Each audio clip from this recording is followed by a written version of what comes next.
Maya was tired, really tired, not just from staying up late studying for her biology exams, but tired of living alone in an apartment she could barely afford.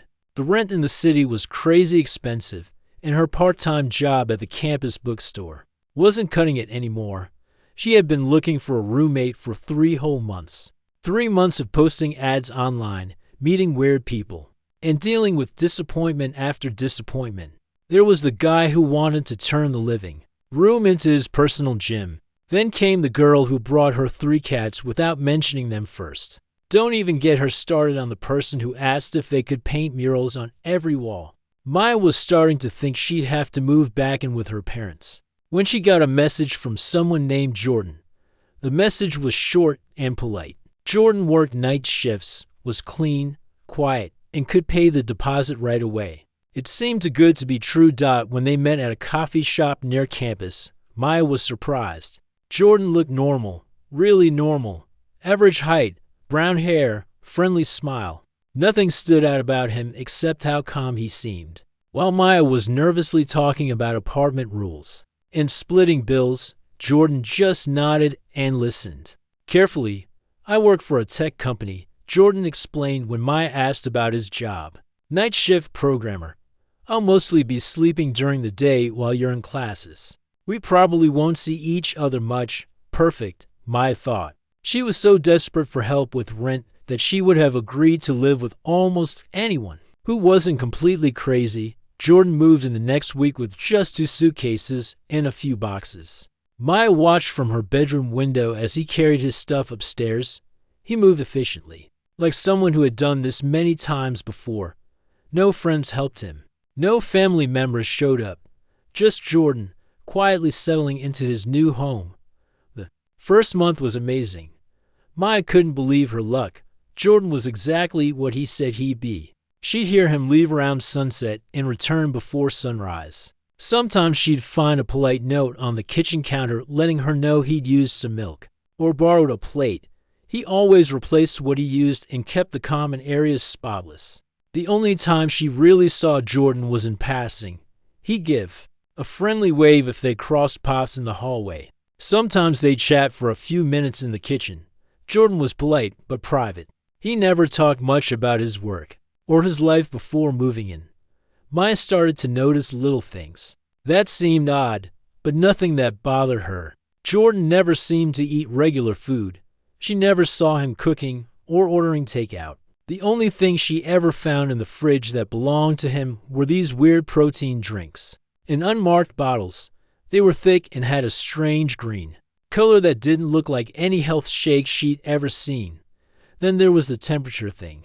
Jordan kept his room cold, really cold. Maya could feel the chill in the hallway when she walked past his door. She figured maybe he just ran hot or had some medical condition.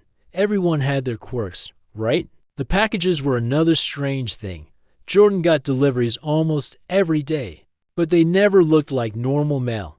No company logos, no return addresses, just plain brown boxes that he grabbed quickly and take straight to his room. Maya assumed he was probably ordering computer parts for work or something technical. That came in unmarked packaging. What really puzzled her was how quiet Jordan was. Not just polite quiet, but actually silent. She never heard music, TV shows, phone calls, or even footsteps from his room. It was like he disappeared completely once he closed his door. Maya had lived with people before, and there were always sounds. Everyone made noise just by existing. But Jordan seemed to move through the apartment like a ghost, despite all the little weird things. Maya was happier than she'd been in months. The rent was split evenly, the apartment stayed clean, and she could focus on her studies without any roommate drama. Jordan was respectful of her space and never brought people over. He didn't leave dishes in the sink or hog the bathroom. As far as roommates went, he was practically perfect. Maya's friends were jealous when she told them about her living situation. "You found a roommate who pays on time, keeps things clean, and you never see him?" her friend Lisa said. "That's like winning the lottery." Maya agreed. After months of stress about money and housing, everything was finally working out. She could afford groceries again, focus on her classes, and maybe even save a little money. For the first time since starting college, Jordan had been living there for almost 4 months when Maya started to feel like maybe they could be actual friends instead of just polite strangers. Sharing space, he seemed nice enough, and they were both quiet people who valued their privacy. Maybe they had more in common than she thought. She began leaving friendly notes in response to his polite kitchen messages. When she made extra coffee in the morning, she'd leave some for him with a note saying thanks for keeping the place so clean. Jordan would always leave a short thank you note back. Maya thought about inviting Jordan to join her and her friends for pizza or a movie, but something held her back. There was something about him that felt distant, like he was being friendly but keeping everyone at arm's length on purpose. She respected that. Everyone deserved privacy. Everything was going so perfectly that Maya never questioned why Jordan never seemed to have mail delivered to their address, or why she never heard him talking on the phone, or why his room was always exactly the same temperature. No matter what the weather was like outside, she definitely never imagined that her quiet, considerate roommate was hiding the biggest secret possible. Maya was just happy to have found someone who made her life easier instead of more complicated. If someone had told her then that Jordan wasn't exactly what he seemed, she would have laughed. After all the terrible roommate experiences her friends had shared, Maya was convinced she'd finally found someone normal. She had no idea how wrong she was about what normal actually meant. It was one of those November nights when the rain just wouldn't stop. Maya had been at the library until almost midnight, cramming for her organic chemistry exam. The kind of studying that makes your brain feel like mush and your eyes burn from staring at textbooks for hours. She was exhausted as she climbed the stairs to her apartment, already thinking about falling into bed. But when she reached her door and dug through her backpack, her heart sank. No keys. She checked every pocket twice, then dumped everything out of her bag right there in the hallway. Notebooks, pens, loose change, gum wrappers, but no keys. Maya groaned and leaned against the door. This was just perfect. She was soaked from running through the rain, tired as anything, and now locked out of her own place. She tried knocking, even though she knew Jordan probably wasn't home yet. His night shift usually started around this time. After a few minutes of knocking with no answer, Maya sat down on the floor outside her door and tried to think.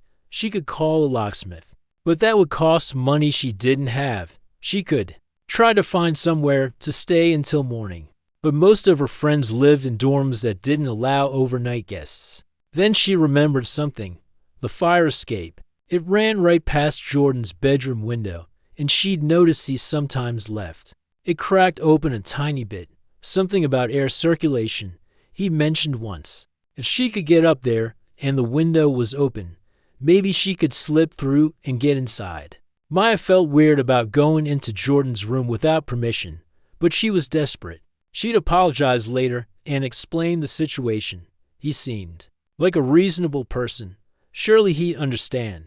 The fire escape was slippery from the rain, and Maya had to be really careful climbing up to the second floor. Her wet shoes kept sliding on the metal steps, and the whole thing creaked in a way that didn't make her feel very confident about its safety. When she reached Jordan's window, she could see a strange light coming from inside his room. It wasn't the normal warm glow of a lamp or the blue flicker of a computer screen. This light was different. It was bright but somehow soft, and it had this weird blue-white color that seemed to move and shift. Maya figured Jordan must be working on some kind of computer project. Maybe he had multiple monitors set up, or some fancy lighting system for his workspace. Tech people were always into gadgets and equipment she didn't understand. She tapped gently on the window, trying to get his attention. "Jordan," she called softly, not wanting to scare him or wake up the neighbors. "It's Maya. I'm locked out." No response. The strange light kept flickering and moving around the room. Maya could hear a very faint humming sound, like electronic equipment running. She tapped a little louder. Still nothing. Maya was getting colder and wetter by the minute. She noticed the window was indeed cracked open just a tiny bit, like she'd hoped.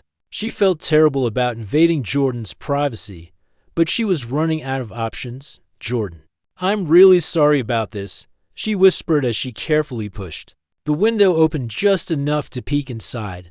I'll explain everything, I promise. What Maya saw when she looked through that window changed everything she thought she knew about reality. Jordan was standing in the middle of the room, but he looked completely different.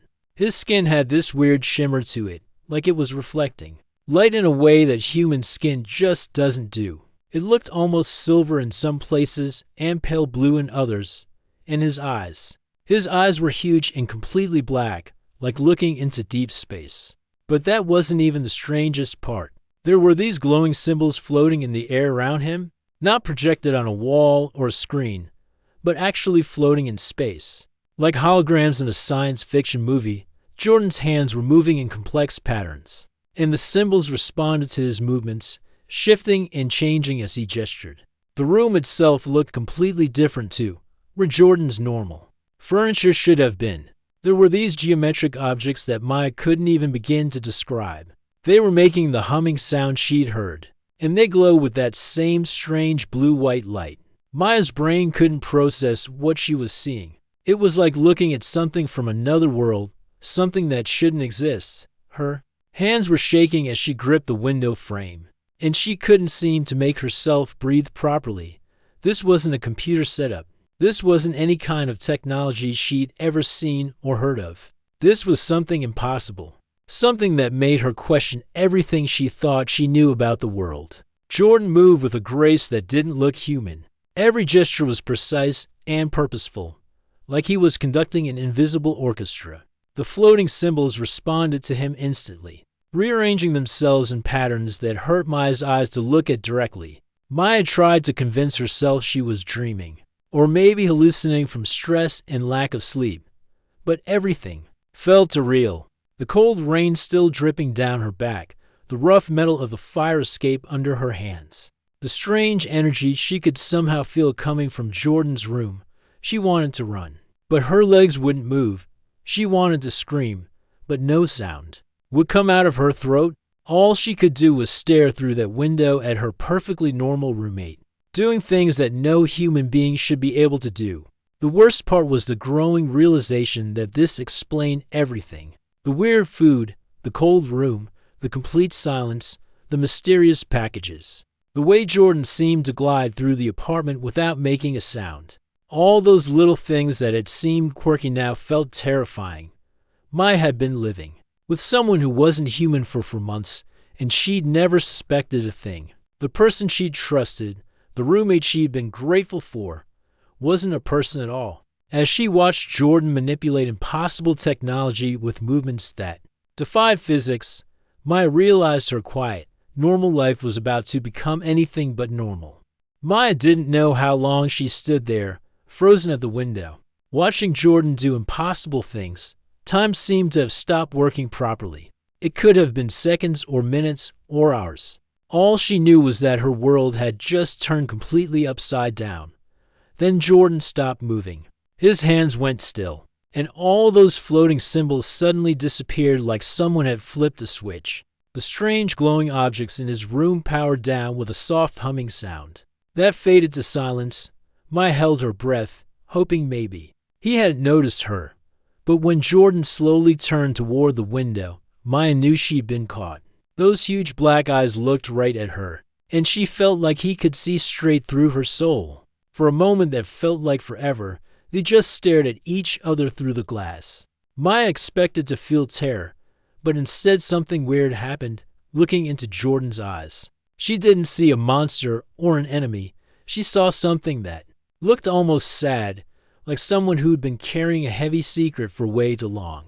There was intelligence there, sure, but also something that reminded her of loneliness. Then Jordan began to change. Maya watched in complete amazement as his appearance shifted back to the way she knew him. His skin lost that strange shimmer and returned to its normal color. His eyes shrank back to regular human size and turned brown again.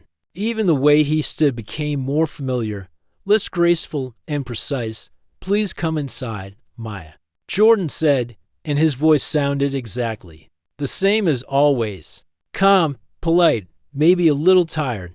I think we need to have a conversation." Maya's logical brain was screaming at her to run away as fast as possible. Every survival instinct she had was telling her to get off that fire escape and never look back. But something about Jordan's tone, the sadness in his expression, made her hesitate. She realized she had two choices. She could run away and spend the rest of her life wondering what she'd really seen, or she could climb through that window and get answers to questions she'd never thought to ask. Against every bit of common sense she possessed, Maya pushed the window open wider and climbed inside. The room looked completely normal now. Jordan's bed, his desk, his bookshelf full of programming manuals. It was like Maya had imagined everything she'd just witnessed. But the air still felt different. Somehow, like it was charged with electricity after a lightning storm. Jordan sat down heavily on his bed and put his head in his hands. He looked exhausted, like maintaining his human appearance took a lot of effort. Maya stood near the window, ready to bolt if things got scary. "I'm not from here," Jordan said quietly, not looking up at her. "I know how that sounds, but it's the truth. I'm not from Earth." Maya's legs felt weak, so she leaned against the wall. "What do you mean, not from Earth?" Jordan finally looked up at her. "I'm from a place very far away, a different planet, in a different star system. My people sent me here to learn about humans, to understand how you live and think and interact with each other." "You're an alien," Maya said. And hearing herself say the words out loud made everything feel even more surreal. "That's what you call me, yes," Jordan nodded, "though from my perspective. You're the alien. It's all about point of view." Maya tried to process this information, but her brain kept rejecting it. "This isn't real. This can't be real. People don't just live with aliens for months without knowing it." "But you did know something was different," Jordan said gently. "You noticed things. The way I eat, the temperature of my room, how quiet I am. Part of you always knew I wasn't quite right." He was correct, and Maya hated that he was correct. All those little weird things she'd brushed off suddenly made perfect sense. "How long have you been here?" "On Earth. I mean, about 2 years," Jordan replied. "I've been learning your language, your customs, your social structures. The apartment with you has been my longest assignment. Usually I move around more. But this situation has been educational." Maya sat down on Jordan's desk chair because her legs couldn't hold her up anymore. "Are there others? Other aliens living here pretending to be human?" Jordan hesitated before answering. "Some. Not many. We're researchers, Maya, not invaders. We're trying to understand if humans are ready for contact with other species. Ready for contact." Maya repeated, "Like, officially, you mean there could be spaceships landing and aliens walking around openly?" "Someday, maybe," Jordan said. "But only if we determine that humans can handle it. That's what we're here to figure out." Maya thought about all the science fiction movies she'd seen, all the books about alien invasions and intergalactic wars. "And what have you figured out?" Jordan was quiet for a long moment. "That humans are more complicated than we expected. You're capable of incredible kindness and terrible cruelty, sometimes in the same person. You create beautiful art and devastating weapons. You're curious about the universe, but afraid of what you might find. So what's the verdict?" Maya asked. "Are we ready or not? I don't know." Jordan admitted, "That's why I've been here so long. Living with you, watching how you treat a stranger, how you handle problems, how you make decisions. You've been teaching me about humanity without knowing it." Maya felt a weird mix of emotions. Part of her was terrified, part of her was fascinated, and part of her felt almost betrayed. "So I've been like a lab rat this whole time? Something for you to study?" Jordan's expression changed, and for the first time since she'd known him, he looked genuinely upset. "It started that way," he said, "but it became something else. You've been kind to me, Maya. You've shared your home, respected my privacy, treated me like a friend even when I kept my distance. That matters more than you know, because kindness is rare in the universe." Maya asked. "Because kindness without expecting anything in return is rare anywhere," Jordan replied. "My people are logical, efficient, practical. we don't really understand. Concepts like friendship or compassion. But living here, living with you, I'm starting to understand why those things might be important. Maya looked around the room that seemed so normal, but had been hiding impossible secrets. What happens now? Do you disappear and I pretend this never happened? Do I wake up tomorrow and find out you never existed? That's up to you, Jordan said. I could arrange for you to forget this conversation, to have your memories adjusted so you never saw what you saw tonight. You could go back to your normal life like none of this ever happened. The idea was tempting. Maya could pretend her roommate was just a quiet guy who worked night shifts and kept to himself. She could go back to worrying about normal things, like exams and rent and what to eat for breakfast. But she also realized that she'd never be able to unknow what she now knew. The universe was bigger and stranger than she'd ever imagined, and there were people living among humans who weren't people at all. Or, Maya asked. Jordan looked at her with something that might have been hope. Or you could help me figure out what to tell my people about humanity. You could help me understand what makes humans worth knowing. Maya stared at her alien roommate, the person who'd been the perfect living companion because he'd been studying her the entire time. Everything about her life had just changed, and she had to decide what to do about it. The old Maya would have chosen the easy path, the safe path. But the old Maya had never discovered that the universe was full of possibilities she'd never dreamed of. Maya didn't sleep that night. How could she, every time she closed her eyes? She saw those floating symbols and Jordan's transformed appearance. She lay in bed staring at the ceiling, trying to convince herself it had all been some kind of stress-induced hallucination. But deep down, she knew what she'd seen was real.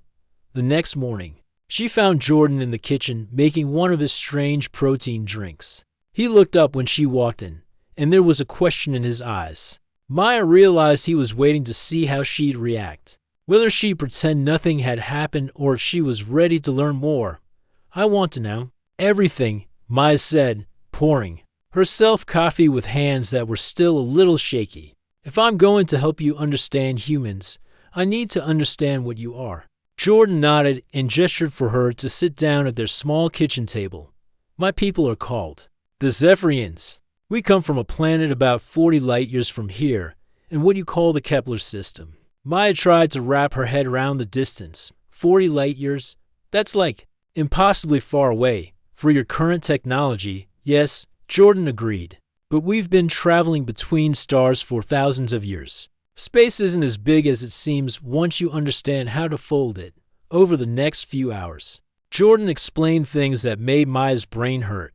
His people had developed technology that could bend space and time, allowing them to travel vast distances almost instantly.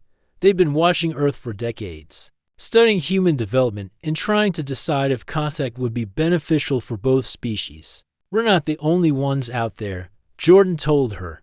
The universe is full of intelligent life. Some species are peaceful, others aren't. Some are more advanced than us. Others are still figuring out basic agriculture. Earth falls somewhere in the middle. Maya felt overwhelmed by the idea that Earth was just one tiny part of a much larger community. So why haven't you made contact already? Why all the secrecy? Jordan's expression grew serious. Because contact changes everything. Once a species knows they're not alone, they can never go back to the way things were. Some civilizations handle that knowledge well.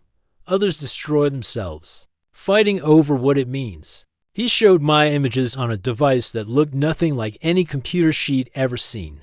The screen seemed to float in the air, displaying pictures of other worlds, other species, other civilizations that had made contact with the Zephyrians. This planet learned about us 50 years ago, Jordan said, showing her a world covered in beautiful crystal cities. They used the knowledge to advance their technology and eliminate poverty and disease. They're now one of our closest allies. The next image showed a world that looked burned and empty. This species received the same information at the same time. They decided other civilizations were a threat and spent the next 20 years building weapons to defend against an invasion that was never coming. They destroyed their own planet in the process. Maya stared at the devastated world. What made the difference? The first species had learned to work together before we contacted them. They had conflicts, but they developed ways to resolve them peacefully. The second species was still fighting constant wars among themselves. They saw everything as a threat, even help. Jordan explained that there were 12 observers like him placed around Earth, each studying different aspects of human society. Some were embedded in governments, others in universities, some in corporations. They were all trying to answer the same question. Were humans ready to learn they weren't alone? What's your specific assignment? Maya asked. Interpersonal relationships. Jordan replied, how humans form bonds, resolve conflicts, treat strangers, show compassion. The things that determine whether a species can coexist peacefully with others. Maya realized she'd been part of an experiment without knowing it. So living with me was like a test case? Initially, yes, Jordan admitted. But it became much more than that. You've shown me things about humanity that I never could have learned. From books or observations. The way you trusted me even when you noticed I was different. How you respected my privacy without demanding explanations. How you offered friendship without expecting anything in return. Jordan told her about his home world, where relationships were based on logic and mutual benefit rather than emotion. We don't really understand concepts like friendship or love. We cooperate because it's efficient, not because we care about each other. But watching humans, watching you, I'm starting to understand why emotional connections might actually be a strength rather than a weakness. Maya learned that the Zephyrians had been struggling with problems on their own planet. Overpopulation, resource depletion, social isolation. Their advanced technology had solved many problems but created others. They'd become so focused on efficiency and logic that they lost something essentially important about what it meant to be a community. That's why we're really here, Jordan said. Not just to study you, but to learn from you. Humans have something we've lost along the way. You care about each other in ways that don't always make logical sense. And somehow that makes you stronger as a species. As the days passed, Maya found herself becoming Jordan's unofficial guide to human behavior. She explained why people kept photos of loved ones, why they celebrated birthdays, why they helped strangers even when there was no benefit to themselves. On my world, if someone fell down, we'd only help them if we knew them or if they could offer us something in return, Jordan told her one evening. But I've watched humans help complete strangers just because they need help. That's fascinating to us. Maya showed Jordan human movies, music, and art, trying to explain why beauty and creativity mattered to people. She took him to the park where they watched families playing together, couples holding hands, friends laughing at jokes that weren't particularly funny. You do things that serve no practical purpose, Jordan observed, watching children play on swings. But those impractical things seem to make you happy in ways that practical things don't. Maybe that's the point, Maya said. Maybe happiness doesn't have to be practical. Jordan was quiet for a long moment. My people have forgotten how to be happy. We can be satisfied when we accomplish goals, but actual joy? That's something we gave up long ago in favor of efficiency. Maya began to understand that this wasn't just about whether humans were ready for contact with aliens. It was about whether two very different species could learn from each other in ways that made both of them better. But she also learned that time was running out. Jordan's mission was supposed to end in just a few weeks, and so far, the reports from all 12 observers were mixed. Humans show great potential for compassion and cooperation, but also tremendous capacity for fear and violence. What happens if your people decide we're not ready? Maya asked. Jordan looked sad. Then we wait another 50 years and try again. And I go home to a world where no one understands why I think friendship might be more important than efficiency. Maya realized that Jordan's mission wasn't just about studying humans anymore. He was caught between two worlds, changed by his time on Earth in ways that might make it impossible for him to fit back into his own society. The question wasn't just whether humans were ready to learn about aliens. It was whether an alien who'd learned to be human could find a way to bridge to completely different ways of understanding what it meant to be alive. 2 weeks passed, and Maya's life had become a strange balance between completely normal and absolutely extraordinary. She still went to classes, still worried about exams, still worked at the campus bookstore. But now she also spent her evenings learning about alien civilizations and explaining human customs to her roommate from another planet. Jordan had become more relaxed around her, letting his guard down in small ways. Sometimes she'd catch glimpses of his true appearance when he was tired or distracted.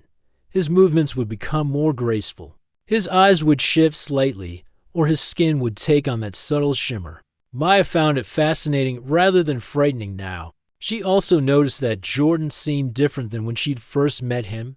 He laughed more, asked more questions about things that didn't serve any practical purpose, and showed genuine curiosity about human emotions and relationships. "I think you're becoming more human," Maya told him one evening as they sat on the roof of their building, looking up at the stars. "Is that good or bad?" Jordan asked. "I think it's good," Maya said. "But I'm biased. I happen to like humans, despite all our flaws." Jordan pointed to a star that looked just like all the others to Maya. "That's my home," he said. "From here, it's just another dot of light. But there are billions of people that are living lives I understand less and less every day." That's when Jordan told her about the message he received that afternoon. His time on Earth was officially over. All 12 observers were being recalled to submit their final reports and recommendations to the Zephyrian Council. "What will you tell them?" Maya asked, though she was afraid to hear the answer. "That's what I've been trying to figure out," Jordan replied. "The other observers have sent their preliminary reports. Most of them recommend continued monitoring. Without contact, they see too much violence, too much fear, too much division among humans." Maya felt her heart sink. "And you? What do you see?" Jordan was quiet for a long time, staring up at his distant home. "I see all of those things too. Humans can be cruel and frightened and selfish. But I also see something my people have lost. I see humans who risk their own safety to save strangers. I see people who create beauty for no other reason than to make the world more beautiful. I see individuals who choose kindness even when it costs them something." "That sounds like a positive report," Maya said hopefully. "It should be," Jordan agreed. "But there's a problem. My perspective has been compromised." Maya didn't understand what he meant until Jordan explained the situation further. Zephyrian observers were supposed to remain objective and detached from their subjects. But Jordan had done something that was strictly forbidden. He formed an emotional attachment to the people he was studying. "I care about you," Jordan said simply. "I care about what happens to humanity. I want humans to succeed and thrive and eventually join the larger community of intelligent species. But my superiors will say that makes my observations unreliable." Maya felt a mix of emotions she couldn't quite sort out. "So what are your options?" Jordan explained that he could return home and submit a report recommending no contact, which would likely be accepted given the other observers' similar conclusions. Humanity would continue developing on its own, and maybe in 50 or 100 years, the Zephyrians would try again, or, Maya asked, or I could submit a report recommending contact, knowing it will probably be rejected because of my compromised objectivity. Then I return home to face consequences for failing my mission.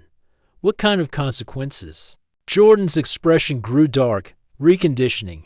They'd remove the memories and experiences that changed me, essentially turning me back into the person I was before I came to Earth. I forget everything I learned about friendship, creativity, love, hope. I'd forget you." Maya felt like someone had punched her in the stomach. The idea of Jordan being turned back into an emotionless observer who couldn't understand human connections was horrible. "There's a third option," Jordan said quietly, "but it's the most dangerous one." He explained that he could choose to stay on Earth permanently, giving up his life among the Zephyrians to continue learning about humanity. But this would mean becoming a rogue agent, someone who'd abandon his mission and his people. "If I stay, I can never go home," Jordan said. "And eventually, they'll send someone to bring me back forcibly.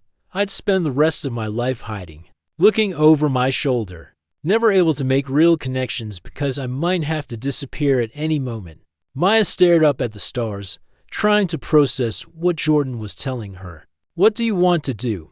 I want to find a fourth option. Jordan said, I want to find a way to convince my people that humanity is worth the risk.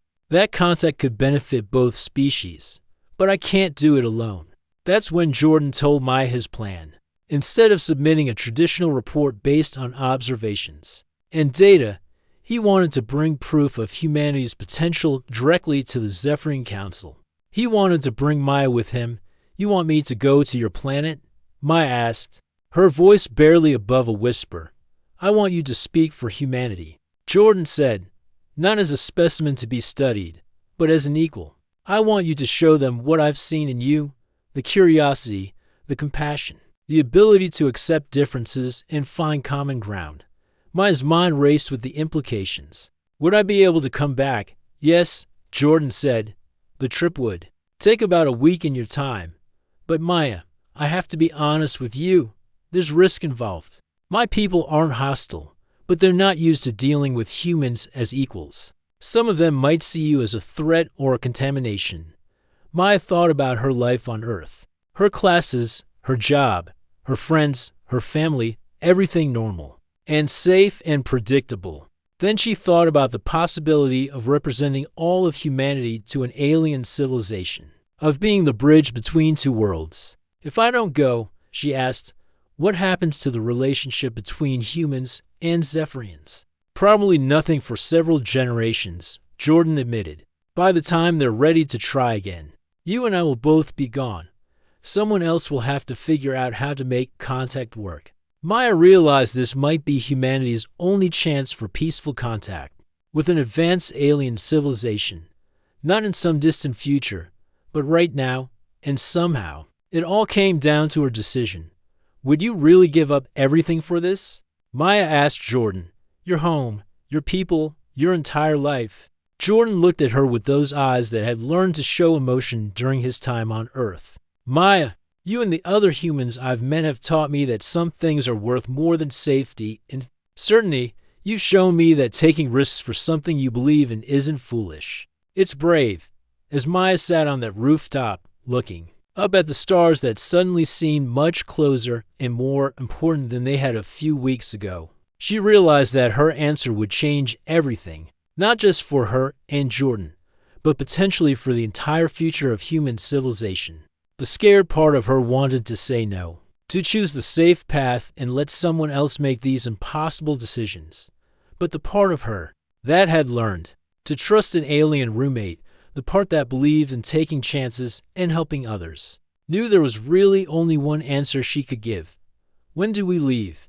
Maya asked. Jordan smiled. And for the first time since she'd known him, it was a completely human expression of joy and relief and hope all mixed together. Tomorrow night, he said. We leave tomorrow night.